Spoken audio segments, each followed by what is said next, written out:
Hey folks, and welcome back to Canada's Boxing Channel. I'm taking a little break from pottering around outside, and I thought this would be a good opportunity to talk about one of the other fights that might well get sort of forgotten about in the gravitational pull, if you like, of the undisputed heavyweight championship of the world that's coming up this Saturday night between Oleksandr Usyk of the Ukraine and Britain's own Daniel Dubois.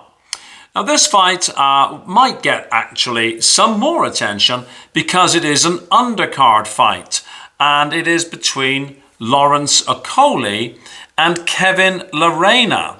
Now, let me just digress a second. The undercard, I have to say, maybe I'm spoiled. We've seen in the last couple of years the Riyadh season, Ring magazine, 5x5, those sort of cards have been, in some cases, absolutely stacked. Like, the hits keep coming kind of thing. I know it's a terrible pun, but you get the idea. But this fight, Usyk-Dubois, which arguably is the biggest fight of the year. Some might say Canelo Crawford, and there's merit in saying that as well.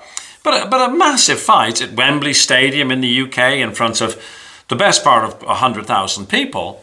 The undercard is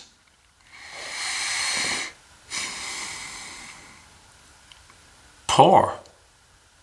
Actually, I'll go as far as to say very poor, even bad.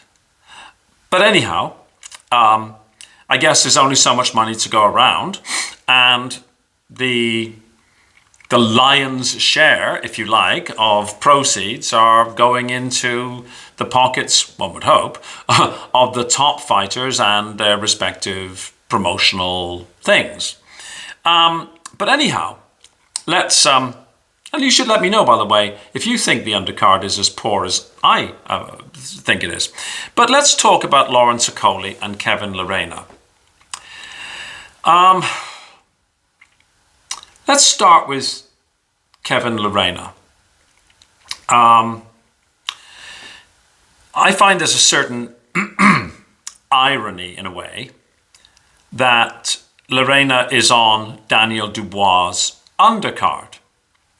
Because if we go back to 2022, December of 2022, Daniel Dubois and Kevin Lerena met. And you might all know or remember that Dubois was down 3 times in the first round against Lerena. I think at the time he was saying he may have injured his knee. And I seem to recall also that there was some controversy to do with the timekeeping. Did the bell go a wee bit early in that first round? I seem to recall in the back of my mind that controversy. Anyhow, and regardless, of course, Daniel Dubois turned it around. He dropped Lerena a couple of times and then stopped Lerena. So, I'm not saying that that Lerena won, but there is a certain irony that, if you're in Lerena's camp, you probably are kind of going like, if only. But anyhow, the 2 most overused words in the English language, hey? Let's look at Lerena's record. 31 wins, 15 by way of. So not a big stoppage ratio, not a big puncher. He's lost 3 times. TKO'd. Let's go back. Back in 2014, he lost a unanimous decision to a fellow by the name of Johnny Mueller. Then he was stopped by Daniel Dubois in 2022. And most recently, in 2024, last year, March of last year, he lost a unanimous decision to Justice Hooney. Now, we saw Justice Hooney recently against Fabio Wardley. So Justice Hooney, well, what I'm saying is the loss to Justice Hooney has aged well, if that makes sense. Because I think Justice Hooney impressed a lot of people this year with his efforts against Fabio. He bounced back from that loss earlier this year in May.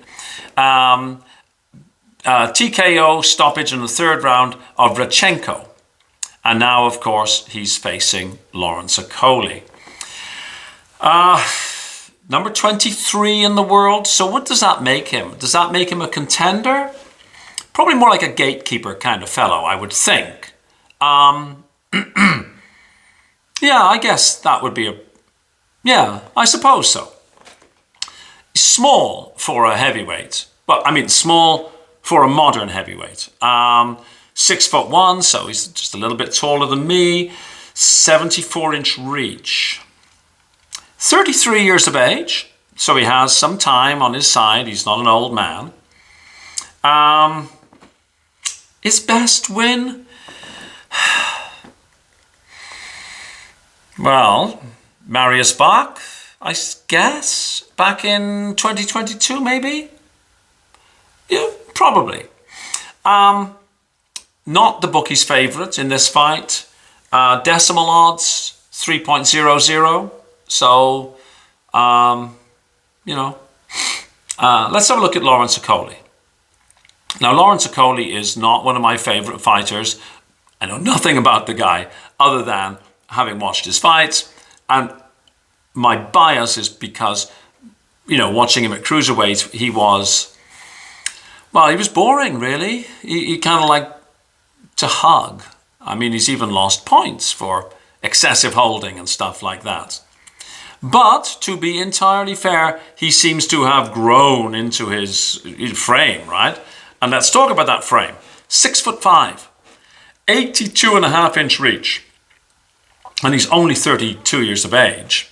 And his record is 21 wins, 16 by way of. So a much better KO percentage rate than his opponent this Saturday, Kevin Lerena. Excuse me. He's had one loss, which was to Chris Billam-Smith when he lost his WBO cruiserweight title to CBS on a majority decision. I think it was a majority decision. Yes. He's rated number 8 in the world as heavyweight, which, I'll be honest, it seems overly generous. But hey-ho, former cruiserweight champion, former bridgerweight champion. I see how that is sort of arrived at by the ratings, folks. Number 5 in the UK. I don't know. It seems a smidge generous, but again, I'm not sure. You couldn't really get overly excited about that, right? Could you? From Hackney in London. And yeah, the bigger guy, definitely the bookie's favourite, 1.44. Let's talk about his most recent adventures since that loss to Chris Billam-Smith in May of 2023. 1 year later, almost exactly to the day, he fought against Lukas Rosansky, blew him out. First round, devastating. TKO, boom, all done except the crying. Rosansky was down 3 times. Okolie weighed 223.5 and Rosansky was 222.5. I think that was the bridgerweight, right? And then at the end of last year, in December of last year, he fought Hussein Mohammed, and Okolie at that time weighed 260 against Mohammed, who was 261, and that was for the WBC silver heavyweight, which I don't know what that belt means. That belt is one of those belts that is pretty. But what does it really mean? I actually don't know. But he blew him out again, first round. So, since moving from cruiserweight, Lawrence Okolie has had 2 fights in 2 years, and each have been 1-round stoppages. Now, that says, wow, he's really found his weight, his size. He's really developed. It also says that there's a lot of rust. 2 rounds in 2 years. Well, we compare and contrast to Kevin Lerena, who has fought end of 2022, May of 23, November of 23, March of 24, May of 25, and now July. So Lerena is much, much more active. And activity is worth something.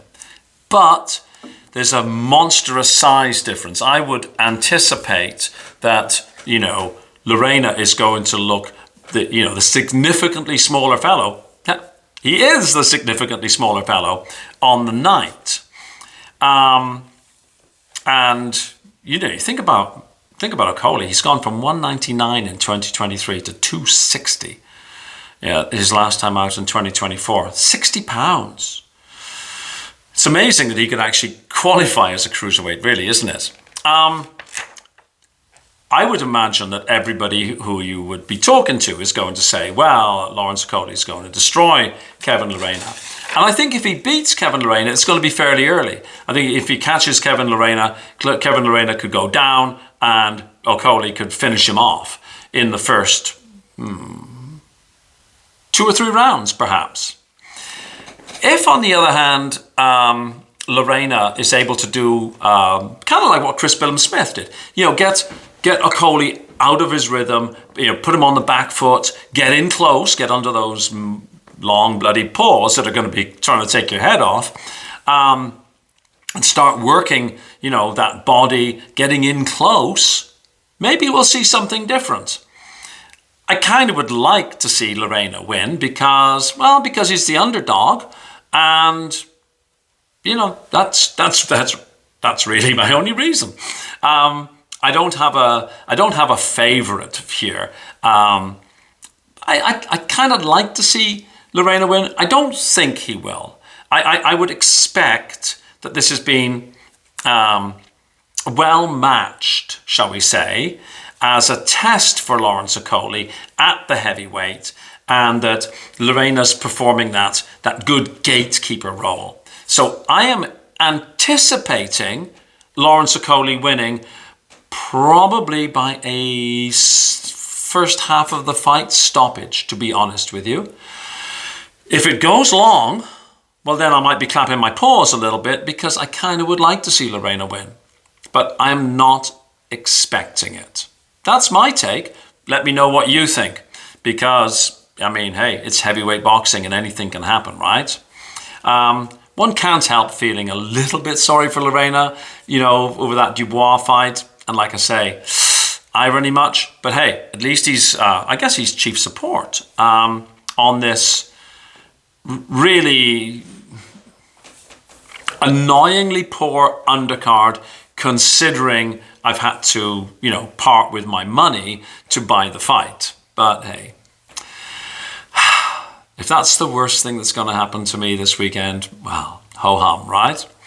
Anyways, have a fabulous day wherever you are. Let me know in the comments section what you think. And if you've not yet subscribed, please subscribe. Please like those little thumb things. And I will see you on the next video. Thanks for watching. Cheers. Bye-bye.